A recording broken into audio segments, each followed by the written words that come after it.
नमस्कार, news India देख रहे हैं आप। मैं हूं आपके साथ निशा तिवारी। खबरों में आगे बढ़ते हैं और आज आपको उत्तराखंड की 4 बड़ी तस्वीरें जो है दिखाएंगे टीवी स्क्रीन पर, जिस पर आज हम इस बुलेटिन में बात करेंगे।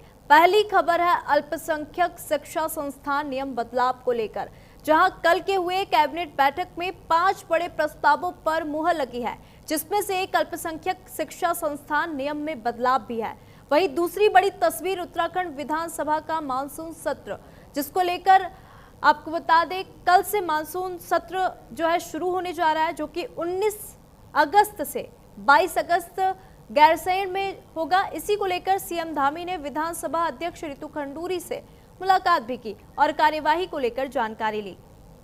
तो वही तीसरी बड़ी खबर मौसम को लेकर है, जहां हरिद्वार में 2 घंटे का आपातकाल लगा हुआ है। हरिद्वार, पौड़ी, गढ़वाल के कुछ स्थानों में 2 घंटे तक का आपातकाल लगा दिया गया है। चौथी और आखिरी बड़ी खबर है रुड़की के गंगनहर से, जहां पुलिस और बदमाशों के बीच मुठभेड़ देखने को मिली। तो चलिए बात करते हैं अब पहली बड़ी खबर की। तो उत्तराखंड में अल्पसंख्यक शिक्षा संस्थान को लेकर बड़ा फैसला सुनाया गया है। अल्पसंख्यक शिक्षा संस्थान जो है नियम को बदल दिया गया है। अब सिख, जैन शिक्षण संस्थान भी अल्पसंख्यक की श्रेणी में आएंगे।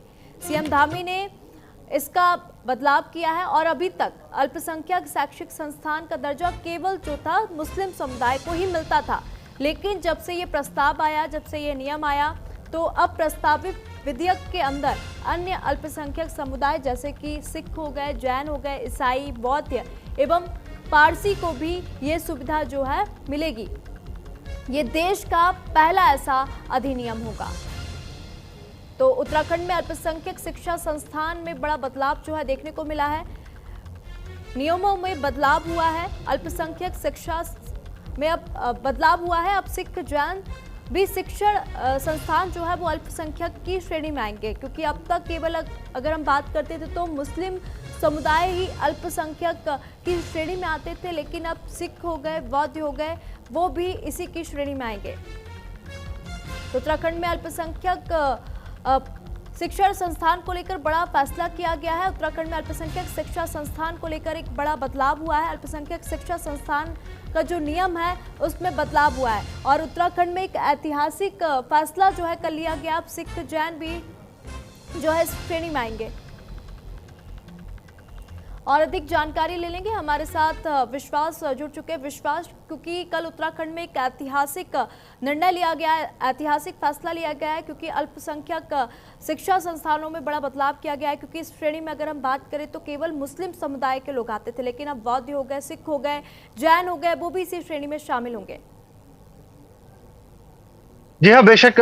मैं आपको बता दूं कि जैसा कि कल मुख्यमंत्री पुष्कर सिंह धामी ने ये फैसला लिया है कि जिस तरह अल्पशिक्षक शिक्षण संस्थान जो 2025 से जो विधेयक है उसको अब जरूर मंजूरी के लिए पटल पर रखा जाएगा, जिससे कि यह है कि जितने उत्तराखंड के अंदर जितने भी अल्पसंख्यक समुदाय हैं उनको भी इसका लाभ मिले, सिर्फ एक मुस्लिम समुदाय के अलावा। तो जिसको लेकर मुख्यमंत्री धामी ने एक बड़ा फैसला इसमें लिया है कि जितने भी अल्पसंख्यक समुदाय हैं उनको इसका लाभ मिलना चाहिए। इसको लेकर जो अभी तक मदरसा शिक्षण संस्थान को लेकर या गैर सरकारी अरबी फारसी जो शिक्षण संस्थान थे वो 1 जुलाई 2026 से इनको रद्द माना जाएगा, कि जिसको लेकर अब जो उत्तराखंड अल्पसंख्यक शिक्षण संस्थान को लेकर जो 2025 का जो विधेयक है उसको लेकर जो विधेयक जारी किया जाएगा, तो अभी मानसून सत्र में इसको पटल पर रखा जाएगा, जिससे कि इसको लेकर एक विधेयक पारित हो सके।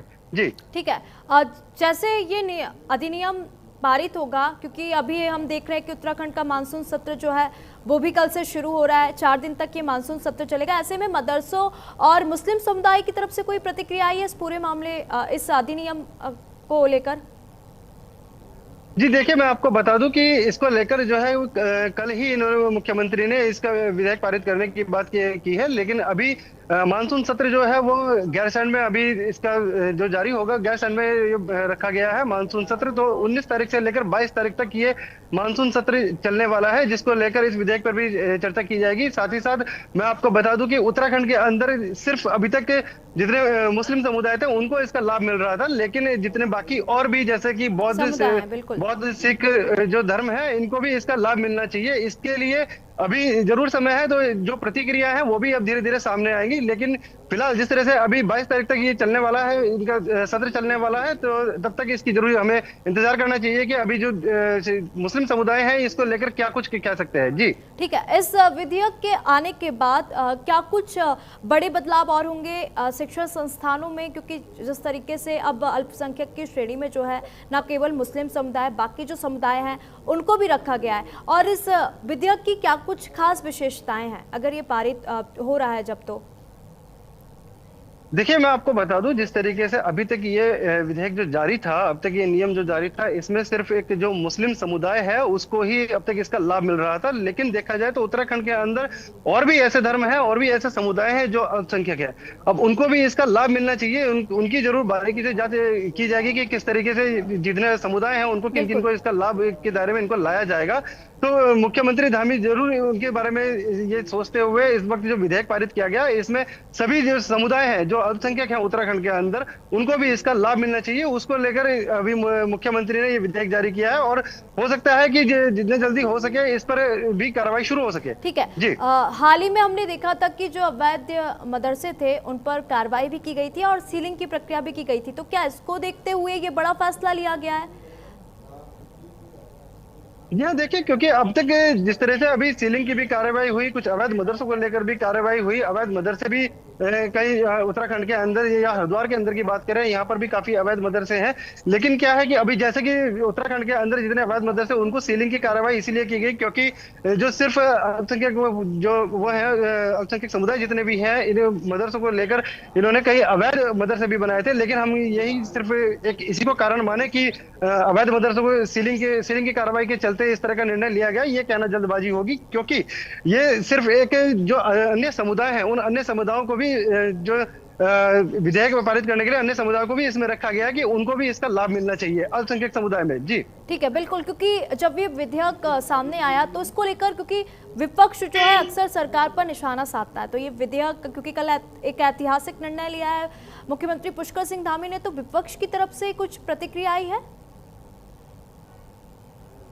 देखिए, विपक्ष जो है, विपक्ष तो अक्सर यही बातें करते हैं कि जिस तरीके से उत्तराखंड सरकार या हम कहें मुख्यमंत्री धामी जिस तरीके से अल्पसंख्यक समुदाय की बात करें, या हम कहें कि सीलिंग प्रक्रिया को लेकर, ये अवैध मदरसों को लेकर कार्रवाई करने की बात करें, तो अभी तक उनकी तरफ से बहुत बड़ी प्रतिक्रिया मैं कहूँ नहीं आई है। लेकिन हाँ, उनका कहना इतना जरूर है कि मुस्लिम समुदाय को लेकर जो मुख्यमंत्री धामी है वो जरूर अपना नाराजगी का रूप दिखाते हैं। लेकिन ऐसा नहीं है। लेकिन मुख्यमंत्री धामी जो है वो इस वक्त हर समुदाय के साथ खड़े हैं, हर समुदाय को वो लाभ के क्षेत्र में लाना चाहते हैं। कि जिस तरीके से देखा जाए, विधेयक लाया गया है, विधेयक की एक नजर ही ये बता देती है कि इसकी एक बानगी है कि सिर्फ जो अल्पसंख्यक समुदाय जो मुस्लिम